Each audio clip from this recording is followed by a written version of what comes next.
Paz do Senhor a todos, sejam todos bem-vindos. Abra sua Bíblia, por favor, no Evangelho de Mateus, capítulo de número 6. Mateus, capítulo de número 6. Pode se assentar, por favor.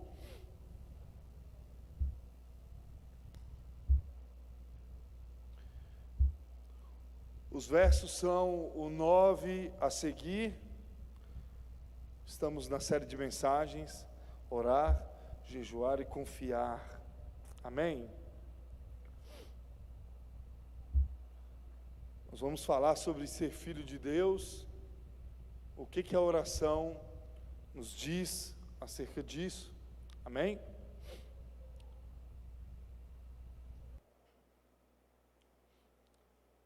Capítulo 6 de Mateus, verso de número 9 a seguir, diz assim: Portanto, orem assim: Pai nosso que estás no céu, santificado seja o teu nome, venha o teu reino, seja feita a tua vontade, assim na terra como no céu.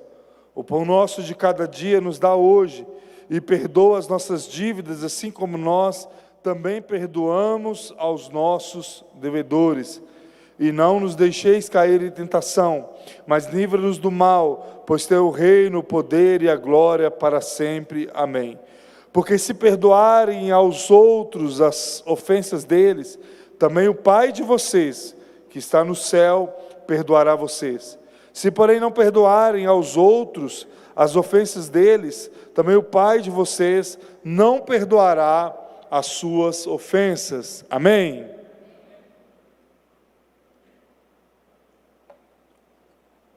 Meus irmãos, a oração, ela não deve ser uma conversa sem sentido. A oração, ela deve envolver de uma forma profunda o nosso sentimento. Deve ser o momento de maior atenção que nós temos no momento da oração e da leitura da palavra de Deus. Nós não estamos falando com qualquer pessoa. E por mais que os nossos olhos não veem, as Escrituras nos trazem uma definição clara de que o Espírito Santo, que também é Jesus, que é Deus, Ele é uma pessoa e Ele se faz presente aqui nesse lugar. Ele está aqui nessa noite. E por isso, não somente nessa noite, mas na sua casa, no seu cotidiano, no seu trabalho, onde quer que você esteja, saiba que Ele sempre estará pronto a te ouvir. Mas como eu disse, a oração não deve ser algo aleatório. A oração deve ser uma conversa sincera, para que nós possamos nos achegar diante de Deus.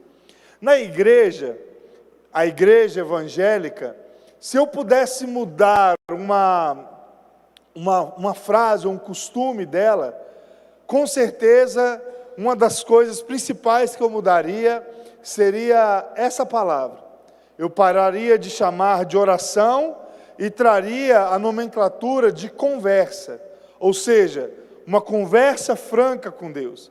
Às vezes as pessoas, elas falam o termo orar, que não é errado de forma alguma, não é esse o sentido que eu estou querendo dizer, mas eu quero que as pessoas elas entendam que o relacionar com Deus, quando envolve sentimento, ele é uma conversa franca, ele é algo sincero diante de Deus. E Jesus nos mostra isso de uma forma muito clara, ao abordar esse tema no Sermão do Monte. O Sermão do Monte é uma coletânea de ensinamentos, como nós já vimos, onde de fato apresenta o que o cristão precisa para ele poder ter em sua vida com Deus. Mostra de uma forma muito clara como ele deve viver, a forma que ele deve caminhar e como ele deve se proceder. E quando Jesus chega na oração, ele quebra paradigmas, ele quebra cultura, ele quebra algo que vinha sendo feito por milhares e milhares de anos. O povo de Israel era um povo que orava, era um povo que buscava a Deus, era um povo que tinha o costume de ir até as sinagogas para falar com Deus. As sinagogas eram como se fossem pequenas igrejas, que quando não estavam em Jerusalém, as pessoas construíam esses lugares para que elas se reunissem e ali elas pudessem falar com Deus e também ouvir a Deus. Eles tinham o costume de falar com Deus também nas praças. Eles tinham o costume de falar em alta voz e demonstrar à sociedade aquilo que eles estavam fazendo.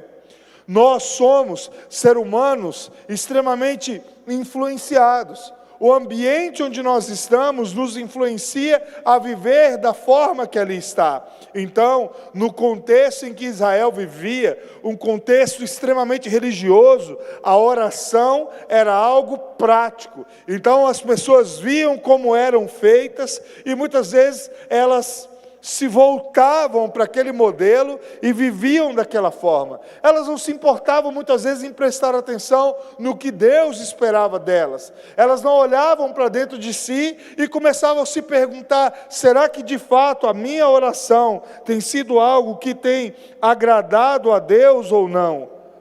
Será que Deus tem ouvido as minhas orações? Será que na conversa que eu tenho tido com Deus, eu tenho falado com sentimento ou com a clareza do meu coração sobre aquilo que eu devo fazer ou como eu devo prestar, aquilo que eu apresento diante de Deus?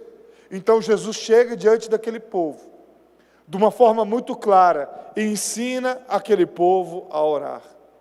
Jesus não ensina a ler a Bíblia, porque ali já existia a Torá, mas Jesus ensina aquele povo como falar com Deus, como falar com o Pai. E Ele mostra, em primeiro lugar, que a oração deveria ser algo sincero, não deveria ser algo onde eles viessem a ostentar a sua religiosidade, mas quando eles fossem orar, eles deveriam apresentar tudo aquilo que estava dentro do seu coração. E não existe lugar melhor para poder fazer isso do que no seu quarto. O quarto que Jesus estava se referindo não era simplesmente o lugar onde nós dormimos, mas ele traz essa analogia do quarto para demonstrar um lugar secreto, um lugar onde eles de fato estavam falando com Deus com intimidade. O quarto da sua casa não é um lugar onde é que você leva as pessoas, não é um lugar onde você chega às pessoas e apresenta a elas aquele lugar. Quando você recebe alguém na sua casa, você leva na cozinha, você leva na sala de estar, mas você nunca leva ao quarto, porque o quarto é um lugar de intimidade.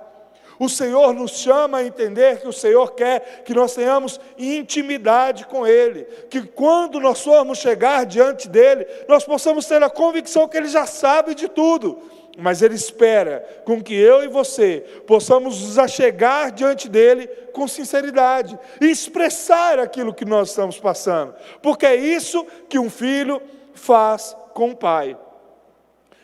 Há algumas oportunidades, depois de algum tempo de eu já estar aqui na igreja, ou quando eu era pastor de jovens, ou depois de algum tempo lá em Juara, acontecia algumas vezes de, por conhecer as pessoas tão bem, chegar nelas, e não são com todas, mas em algumas pessoas em específico, que aconteceu, chegar perto delas e notar uma diferença, e chegar perto delas: o que está acontecendo com você? Está tudo bem? Eu estou sentindo que você não está bem. Por quê? Porque eu conhecia aquilo que a pessoa estava vivendo. Ou seja, Deus também conhece aquilo que nós estamos passando, mas nós expressamos aquilo que nós precisamos falar a Deus, para que Deus possa entender que nós estamos dispostos a nos relacionar com o Pai. Após mostrar isso, Ele nos fala de uma forma muito clara, no verso de número 8, não sejam portanto como eles, mas o Pai de vocês sabe o que vocês precisam, mesmo antes de vocês pedirem. Você já parou para refletir nesse verso? Você já parou para pensar no que esse verso, essas palavras de Jesus, pode impactar a sua vida? Antes mesmo de você pedir alguma coisa a esse Deus, ou se relacionar com Ele, numa conversa franca e sincera, Ele já sabe o que você precisa.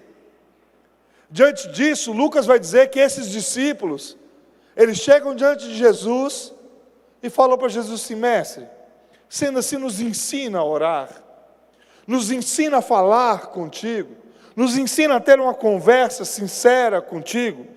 E Ele vai nos mostrar, Jesus vai nos mostrar, porque a oração é a forma mais íntima de chegar diante do Pai que está presente. Jesus está presente no cotidiano da sua vida. Jesus está presente nas suas situações mais tristes. O Espírito Santo de Deus está presente nos seus momentos de maior felicidade. O Espírito Santo está presente nos momentos onde ninguém te enxerga. O Espírito Santo está presente nos momentos onde você não tem coragem de, por exemplo, entrar dentro do gabinete e ter uma conversa franca comigo ou com a Tati. O Espírito Santo de Deus está presente sobre a sua vida. Porque a oração é a forma mais íntima de você se achegar diante de um Pai que está presente na sua vida. E nós podemos ver isso entendendo que Deus é o nosso Pai. Deus é o nosso Pai. Jesus começa mostrando a esses discípulos o que de fato significa orar. Ele começa a mostrar como nós devemos orar, e mostrando, em primeiro lugar, de uma forma onde ele deixa bem claro para mim e para você, que por mais que você nunca tenha conhecido o seu pai biológico, por mais que você tenha um pai que não seja o seu pai biológico, você é filho de Deus. Você tem um pai que pode e está presente sobre a sua vida. Então Jesus passa a nos ensinar a orar. E ele diz assim: portanto, orem dessa forma: Pai nosso, que estás no céu, santificado seja o teu nome. Venha o teu reino, seja feita a tua vontade, assim na terra como no céu. Jesus vem nos mostrar que nós temos o direito de chamá-lo de Pai. Os judeus, eles não chamavam Deus de Pai, eles chamavam de Senhor. E a palavra Senhor, embora ela traga um significado de importância, de respeito, de reverência, ele não traz um sentido de intimidade. Quem chama de Senhor, muitas vezes, quando ele não entende que o Senhor é o seu Pai, são os escravos. Aquele que não tem direitos, aquele que não tem condições de receber a herança do seu pai.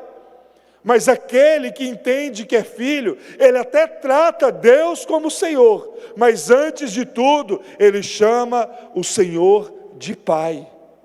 Jesus mostra isso, meus irmãos, inaugurando essa fase, essa etapa da vida, mostrando aqueles homens: enquanto vocês chamam Deus de Senhor, o Yahvé, o Yud-Heh-Vav-Heh, que é o nome de fato de Deus, eu chamo o Pai de Pai, eu chamo Deus de Pai. E nós somos filhos adotivos de Deus. Jesus, na cruz do Calvário, ele simplesmente diz para o Pai: Pai, eu comprei todos eles com o meu sangue vertido naquela cruz. Eles, sendo escravos, já não são mais, porque eu os comprei. A dívida que eles tinham era impagável, mas eu paguei com a minha própria vida. Por isso, Pai, agora eles são meus irmãos. Agora eles recebem a herança como eu tenho a herança. Eles são seus filhos e por isso eles podem te chamar de Pai. Jesus começa chamando Deus de Pai para que nós pudéssemos também chamar de Pai. Portanto, ore assim: Pai nosso. É um gesto de intimidade. É um gesto de quando tudo parece estar perdido. Tudo parece estar acabado. nós podemos chegar diante do Senhor e dizer: Pai, olha a minha situação, olha a minha vida, olha aquilo que eu estou passando. O Senhor, como Pai, já sabe do que eu estou passando, antes mesmo de eu chegar diante do Senhor. E Ele mostra que, apesar de ser Pai, nós devemos entender a grandeza desse Pai. Pai nosso que estais no céu, santificado seja o teu nome. Esta é a grandeza de Deus, um Deus que está nos céus, mas se manifesta através do seu Espírito em todos os lugares. Deus não tem mãos, Deus não tem olhos, Deus não tem ouvidos, Deus não tem orelhas. E talvez você vai dizer: ah, pastor, mas a Bíblia diz que os olhos, os ouvidos de Deus não estão agravados, nem as mãos encolhidas. Isaías está trazendo uma figura de linguagem para que o povo de Israel entendesse que o Deus que é Pai estava presente e pronto a ouvir a oração daquele povo. Deus não tem corpo porque Ele é Espírito e Ele se faz presente em todos os lugares. Ele não só está aqui, mas Ele está com quem está nos assistindo pela live. Ele é santo, Ele é intenso, Ele é completo. Você já parou para pensar na palavra tudo? Tudo é tudo, não tem derivação. Eu nem sei, a Xera riu, mas é verdade, é porque eu nunca consegui definir de uma forma clara. Deus é tudo, tudo, tudo. Se você tiver uma palavra mais completa do que tudo, é isso que é Deus.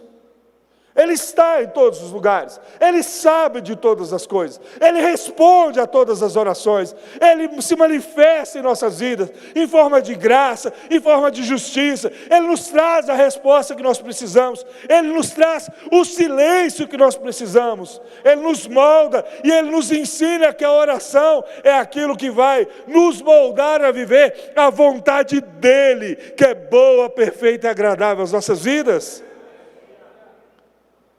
Nós não entendemos. Quantas vezes esse miserável pecador que vos fala chega diante de Deus: Senhor, mas passa. E Ele fala: não, simplesmente continue, porque eu sou santo. Quando Jesus está dizendo que santificado é o nome do Senhor, Ele está dizendo de uma forma literal que nós santificamos o nome de Deus. Pastor, você está dizendo uma loucura. Deus é santo por completo, como que eu vou santificar o nome de Deus? Meus irmãos, a santidade, ela é uma qualidade de Deus, e Ele não perde isso.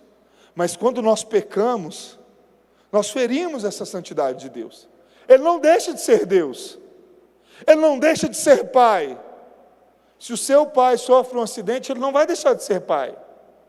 Ele continua sendo Pai.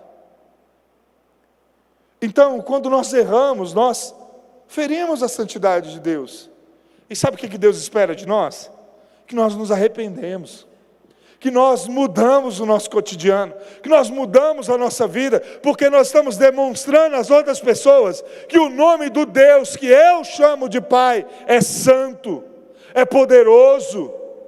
Esse Deus é o Deus que com as minhas atitudes santifica o nome dEle, porque essa santidade Ele gera em mim.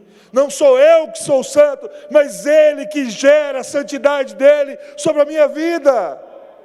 Por isso que Ele diz: santificado seja o teu nome. E quando nós santificamos o nome de Deus, nós vivemos uma vida em santidade, o reino de Deus vem até nós. Porque através das nossas atitudes, nós de fato mostramos às pessoas que nós estamos buscando o reino de Deus.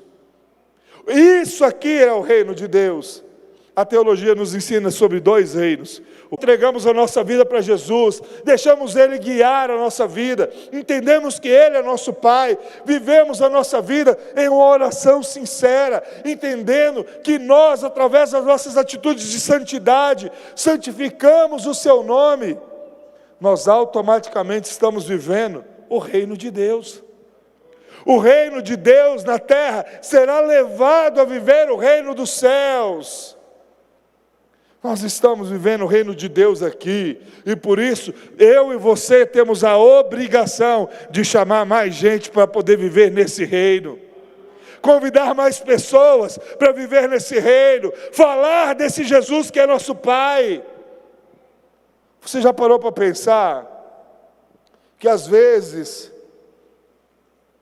as pessoas tratam Deus como Pai, mas elas tratam só de boca? Elas têm um pai que elas não se relacionam com ela. Elas têm um pai que quando as coisas apertam, elas não buscam ela. Elas têm um pai que quando as coisas melhoram, em vez delas abraçarem ao pai, elas dizerem ao pai, bem dizer ao pai, elas se afastam e acabam debochando de Deus, vamos dizer assim. Nós, quando as coisas estão difíceis, tanto para nós como para os outros, nós dizemos para elas assim: eu tenho um pai. Esse pai está cuidando de mim. Esse pai me traz tudo que eu preciso. E se ainda não veio, ele sabe do que é melhor. As pessoas começam a entender que seja na alegria ou na tristeza, seja na doença ou na saúde, nós temos um pai. E esse pai está conosco em todo o tempo. Porque a oração, a conversa é a forma mais íntima de eu e você chegar diante desse pai que está presente no cotidiano de nossas vidas. É através dessa conversa que você vai olhar e vai dizer assim: eu preciso ouvir a voz desse pai. Vamos ver o que esse pai tem a nos dizer. Porque eu entendo que esse Deus é pai. E eu também entendo que esse Deus, como pai, ele cuida de todas as nossas necessidades. E por isso ele diz assim: o pão nosso de cada dia nos dá hoje, e perdoa-nos as nossas dívidas, assim como nós também perdoamos aos nossos devedores. E não nos deixeis cair em tentação, mas livra-nos do mal, pois teu é o reino, o poder e a glória para sempre. Amém. Jesus está nos mostrando, meu irmão, que esse Deus, ele cuida das nossas necessidades físicas. A oração que Jesus apresenta diante dessas pessoas é a mesma que diz lá no final do capítulo 6, dizendo: buscai em primeiro lugar o seu reino e a sua justiça, e estas coisas vos serão acrescentadas. Ele estará cuidando do nosso dia a dia. Ele estará cuidando daquilo que é o alimento para as nossas casas. Ele estará suprindo todas as nossas necessidades. Ele estará cuidando de tudo. Uma das maiores ofertas que eu já recebi na minha vida, porque a oferta não está ligada a dinheiro, ela está ligada a atitudes. Foi início da pandemia, igreja fechada, nós estávamos em casa e de repente a campainha toca, e por 2 vezes. A primeira vez foi a irmã Tita, chegou lá em casa com um frango caipira, todo limpo, uma penca de banana e uma dúzia de ovo. E ela disse assim: pastor, eu não sei como está a sua situação, mas diante da pandemia eu queria trazer essa oferta para o senhor, porque talvez o senhor pode estar precisando de alguma coisa. A segunda campainha veio através do irmão Luiz, servente de pedreiro. E ele chegou para mim num dia com a igreja fechada e disse: pastor, eu vim aqui para ver se o senhor está precisando de alguma coisa. Meus irmãos, eu que precisava ir até ele, e ele que veio a mim. Isso não tem preço, pela atitude da pessoa, mas principalmente pelo cuidado de Deus. Por Deus mostrar que Ele estaria conosco naquele momento difícil.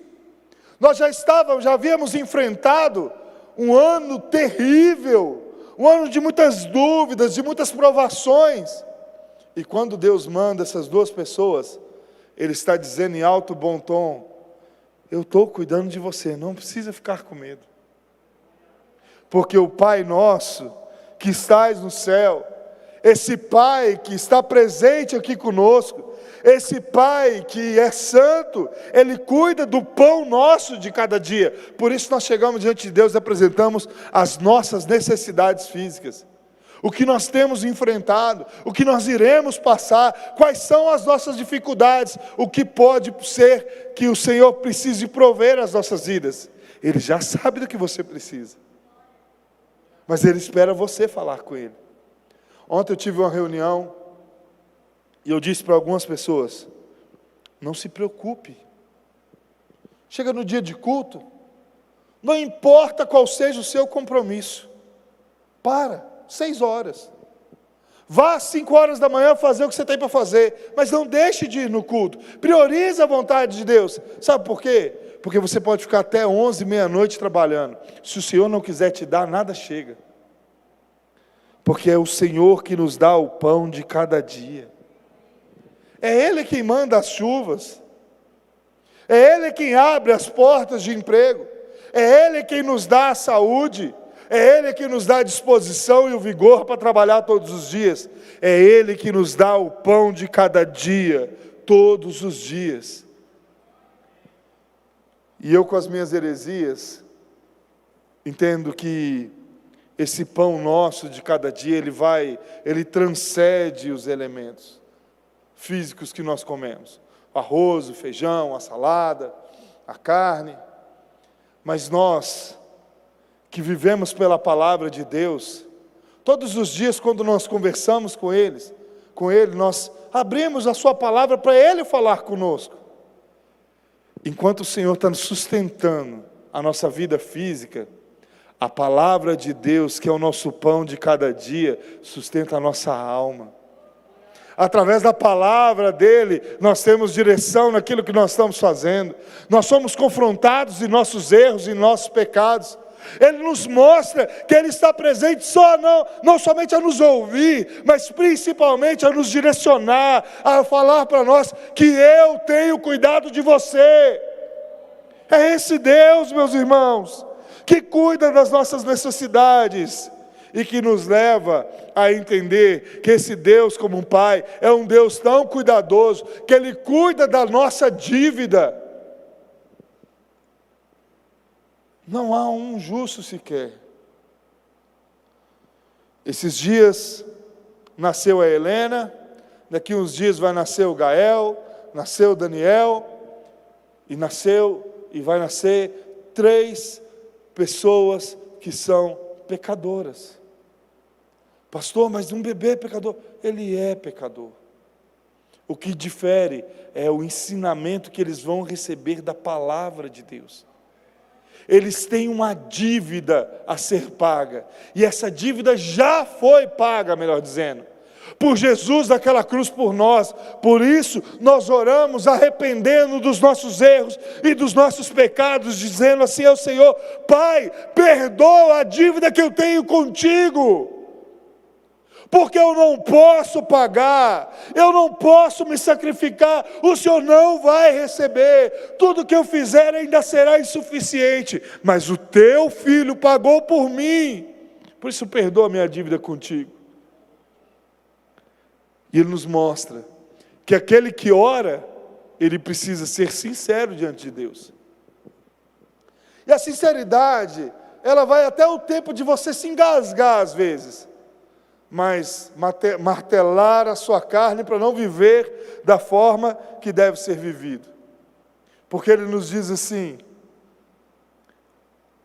perdoa as nossas dívidas, assim como nós perdoamos aos nossos devedores. Sabe as pessoas que te afrontam, as pessoas que te humilham, que te perseguem, elas contraem uma dívida com você, porque você segue.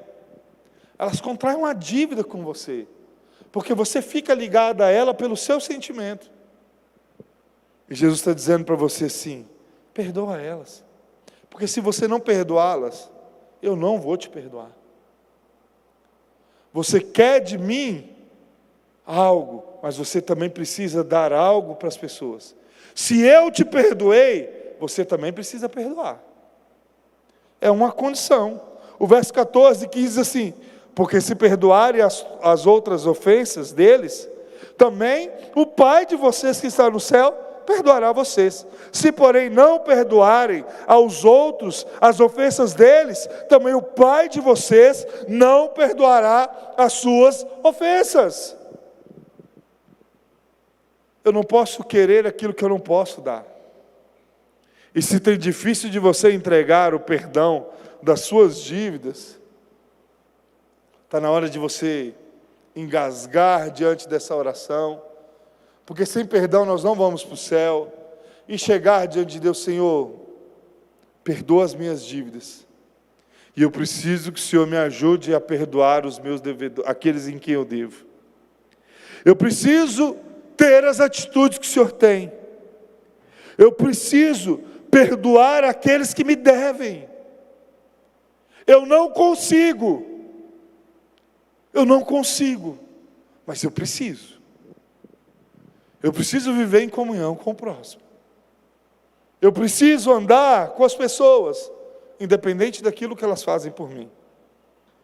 E Jesus não somente ensina essas palavras, mas Ele age.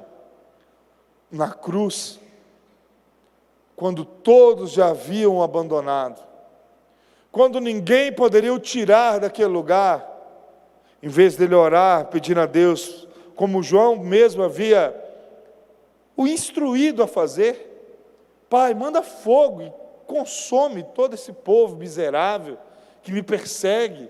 Em vez de ele fazer isso, Jesus chega diante do Pai e diz: Pai, perdoa-lhes, porque eles não sabem o que fazem. Jesus intercede por aqueles que matam Ele, por aqueles que levam a Ele até aquele lugar. E para encerrar, Ele nos mostra que o Filho, ele chega diante do Pai, entendendo que Ele é Pai.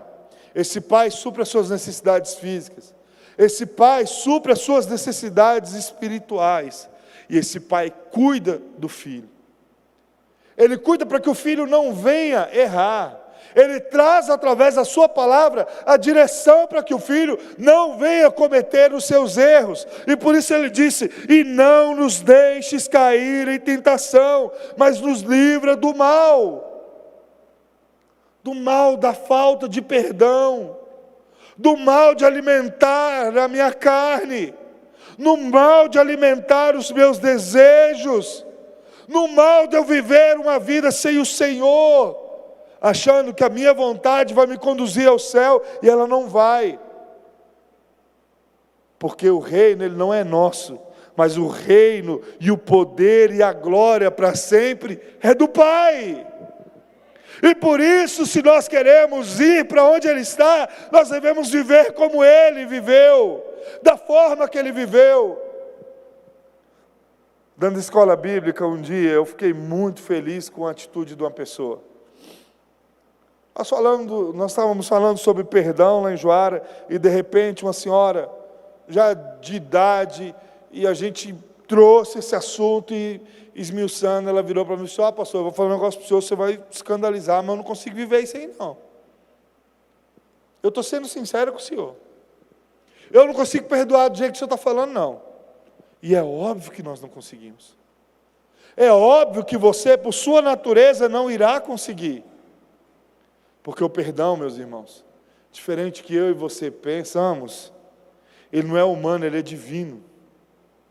O perdão é uma decisão que nós tomamos, lutando com todas as forças e com todas as armas possíveis contra a nossa carne.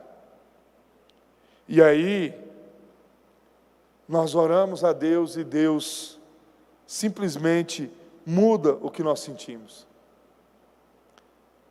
Eu vou usar o exemplo dela pela última vez, ou talvez não seja a última vez, mas muitas vezes em conversa com a Tati, no seminário ela falava assim: não, o Max fez alguma coisa comigo? Joia, eu perdoo ele em nome de Jesus, está perdoado, mas eu não quero mais conversa com ele. E eu pensava: meu Deus, eu vou para a igreja, e igreja é um lugar onde é que você enfrenta de inúmeras situações, e depois de sofrer algumas situações, alguns problemas, que nos levaram a muita humilhação, de muita tristeza. Eu cheguei para Tati, abri a Bíblia um dia e comecei a ler, mas ler devagar, estudando, entendendo o que cada versículo estava dizendo, meditando em cada versículo. E ela me disse assim: o que você está fazendo? Eu falei assim: eu estou fazendo devocional. Pode fazer? Eu, pode. Sentamos um de frente para o outro à mesa. E ela falou: qual livro você quer ler? Eu falei: não, pode escolher. E eu nem pensando em questão de perdão eu estava. E ela pediu para ler, se eu não me engano foi Timóteo. E nós íamos 2 capítulos, 3, 1, variava da necessidade. E aí ela falava assim para mim assim: meu Deus, olha o que Deus está falando comigo aqui sobre perdão. E a minha vontade é falar assim: mas miserável, eu falava para você, por que você não escutava? Mas eu não falava, porque se eu falasse eu ia estragar o que o Espírito Santo estava fazendo. Eu deixei com que o Espírito Santo trabalhasse sobre a vida dela. E eu pude ver com os meus próprios olhos Deus tirando do coração dela toda a raiz de amargura. E todas as vezes que acontece essa situação, nós nos lembramos de que existe um Deus que, através da nossa sinceridade, Ele ouve as nossas orações, e através da sua palavra, Ele como Pai nos direciona. Ele como Pai limpa as nossas feridas, cuida dos nossos machucados, cura por completo aquilo que nós estamos passando, e diz para nós: no meu reino não haverá mais nada disso, apenas viva da forma que eu tenho que viver. A oração do Pai Nosso, meu irmão, não é algo que deve ser repetido como uma reza. A oração do Pai Nosso não deve ser um mantra, mas a oração do Pai Nosso deve ser um modelo, para que nós possamos chegar diante do Pai, sabendo que esse Pai está presente sobre nossas vidas, que esse Deus, como Pai, Ele é santo, Ele cuida das nossas necessidades, Ele nos perdoa e também nos ajuda a perdoar, e Ele vai nos levar para o reino dEle, e nós estaremos com Ele, vendo Ele face a face, na pessoa de Jesus, e nós poderemos dizer: Pai, muito obrigado, porque o Senhor como Pai, o Senhor nunca me abandonou. Eu tinha tudo para o Senhor não querer nada comigo. Eu era um lixo, mas o Senhor assim me amou e colocou o seu Espírito Santo dentro de mim. Se coloca de pé.